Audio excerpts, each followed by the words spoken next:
We all entered into 2020 with high hopes and high expectations. Everybody had something in mind that they want to do or achieve this year. Some had conferences and meetings to attend. Some had, workshops that they wanted to organize. Some wanted to marry as soon as they could. And to some too, they were ready for the time to be due so they could travel. Probably this is actually their first time that they were actually going to travel. We all had something we wanted to do or we had in mind, and we were so sure of it. Things were going on well in the beginning. Then suddenly there was a disruption. Suddenly there was a pandemic that took the world by storm and brought everything to a standstill. This pandemic changed everything. Conferences and meetings have been cancelled. Workshops have been cancelled. Entertainment events such as sports, concerts, whatever have been cancelled. Weddings have been cancelled. A whole lot of things have been cancelled. Churches have been closed. Mosques have been closed. Family vacations have been postponed. Weddings have been postponed. Beloved, these are disappointing times. We are living in disappointing times. Very, very disappointing. And that is the truth. That is the reality. And we need to face it. Parents who used to go to work early in the morning now have to work from home. Children who spend 7-8 hours in school are now at home, and they don't even know when they will be going back to school. Things have changed. The road have changed. Plans have changed. Programs have changed. And even till now, it is very difficult for some people to be able to settle into their new roles and into their new plans. We are living in a time where everything seems to be in a mess. Suddenly, there is a mess everywhere. And we are so uncertain. We don't know what is going to happen the next moment or the next minute. Now, even when you cough, people look at you suspiciously.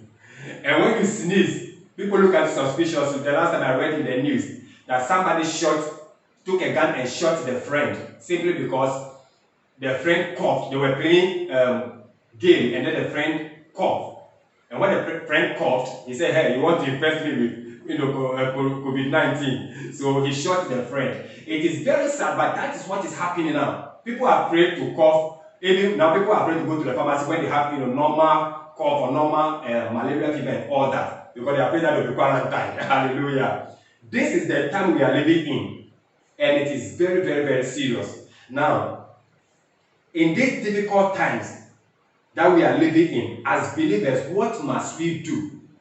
What must we do? I believe that there are a few things that we need to do, and I want to share those few things with all of us this morning, and you'll be blessed. The first thing is that we must search the Word of God, learn the Word of God, and also live by the Word of God. Hallelujah. Let us search the Word of God, read it, and then live by the Word of God, and also use it skillfully at this time of crisis. Hallelujah. Because by the Word, we will understand, or we will have understanding of the times and the seasons we are in. Hallelujah.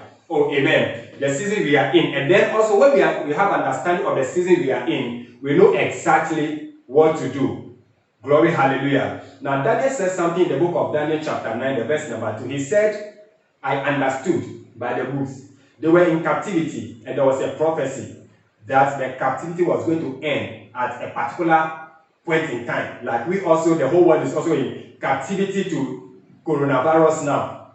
But Daniel went in search in the Word of God, and he discovered that it has already been written that at so and so time the captivity will come to an end."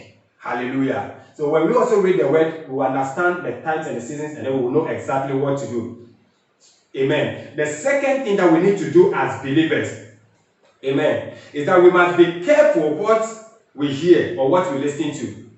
Glory, hallelujah. Now, many voices may be speaking to us, especially in this time of crisis, but we must learn to listen to only the voice of God. We must learn to hear only the voice of God. Amen. Now, when you are actually battling a tough crisis, the devil comes and bombard your mind with different kinds of thoughts, but we must not tolerate such thoughts. Amen. On social media, a lot of things are there, but the believer must learn to pick the word of God only and walk with the word of God. Amen. Or the voice of God. Mark, for the verse number 24, says something. It says what? Be careful what you hear. Be careful what you hear. So what you hear at this time of crisis is very, very important. Amen. The third thing that I want us to talk about is that let us encourage one another with the word of God, that this pandemic too, or this crisis too, shall surely come to pass. Very soon, it shall be a thing of the past. Hallelujah. Amen. Even the Spanish flu of 1918, which killed over 5 million people globally, is now a history. It became a thing of the past. It started in January 1918 and ended in December 1920. Even though it took 2 long, painful years, it surely came to an end. The Ebola of 2014 also is now a history. It also came to pass. The same way, this pandemic too will surely also become a thing of the past very soon. Hallelujah. Amen. So let us encourage one another with these words. When we read Ecclesiastes, the verse number 3, Bible says something. Bible says that there is time and season for everything. This one too shall come to pass. Hallelujah. So knowing that this too shall come to pass, John 14 verse 1 says, do not let your heart be troubled. Amen. Do not let your heart be troubled. And then 2 Corinthians 4, the verse number 16 says, therefore, we do not lose heart. Beloved, do not lose heart in Jesus' name. Hallelujah. The next thing I want to talk about, which also is very, very important, is that we must never stop going to God, and praying to Him for His mercies and His interventions. Hallelujah. Amen. Because He says, come to me, call on me, and I will answer you. So whenever we call on God, He is ever ready to answer us. Hallelujah. So let us always go to Him. Philippians 4, the verse number 6 to 7 says, be anxious for nothing, but in everything with prayer and supplications, let your requests be made known to God. So let us make sure that instead of our anxieties and all that fears, we'll take all of them to God in prayer. Hallelujah. And God will never fail us. Amen. Now the next thing is this. Let us encourage one another with the fact that God is with us. Therefore, we need not be afraid. Amen. God is with us. Therefore, we need not be afraid. Deuteronomy 31, the verse number 6. Now, the COVID-19 pandemic is causing a lot of havoc in the world. It has disrupted everything, and we cannot deny the fact that it is causing a lot of havoc in the world. Hallelujah. But in spite of all this, one thing we are assured of is that God is with us.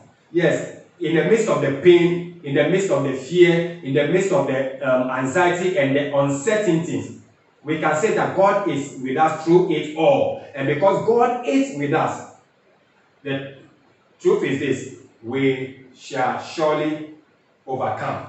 So we can trust God, and He will see us through. In Jesus' name. Hallelujah. Amen. While everything may seem uncertain to us, nothing is uncertain to our Heavenly Father. Amen.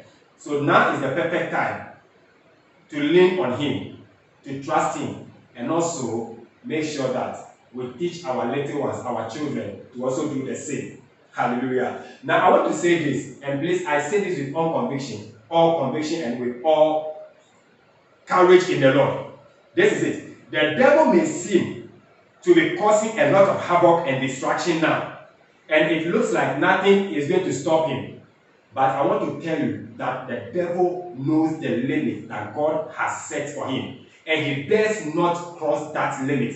The devil knows the boundary that God has set for him, and he does not cross that boundary. Amen. He does not cross that boundary. God is still fully in control of His world. Amen. He is still fully in control of His world. And at the end of the day, God will surely win.